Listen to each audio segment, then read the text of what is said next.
Isaiah chapter 43, verse 6. I will say to the north, give up, and to the south, do not withhold. అప్పగింపమని ఉత్తర దిక్కునకు ఆజ్ఞ ఇచ్చేదను, బిగబట్ట వద్దని దక్షిణ దిక్కునకు ఆజ్ఞ ఇచ్చేదను. అంటే ఇక్కడ మీనింగు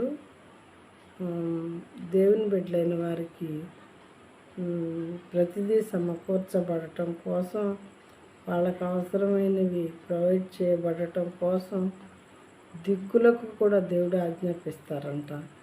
ఏవన్నీ అప్పగింపు, వాళ్ళకు కావాల్సిన దాన్ని అప్పగించమని ఉత్తర దిక్కునకును ఆజ్ఞ ఇచ్చేదను. బిగబట్టవద్దు నా బిడ్డలకి, ఏది కావాలిస్తే అది నువ్వు ఇవ్వాలి నీ దిక్కు నుండి అని దక్షిణ దిక్కుకు కూడా ఆజ్ఞ ఇచ్చేవాడుగా దేవుడు ఉంటారంట. ఇంత గొప్ప దేవుని మనం కలిగి ఉన్నందుకు ఎంతో సంతోషించాలి. అయితే వాక్యం ఉంచినటువంటి సహోదరి సహోదరుడా, నీకు కూడా ఎంత గొప్ప దేవుడు ఉన్నాడా? నీ కోసం దిక్కులకే ఆజ్ఞాపించేటటువంటి దేవుడు ఉన్నాడా? అప్పగింపమని ఉత్తర దిక్కునకు ఆజ్ఞ ఇచ్చేదను, బిగబట్టవద్దని దక్షిణ దిక్కుకు ఆజ్ఞ ఇచ్చేదను అని వాక్యం మాట్లాడుతూ ఉంది.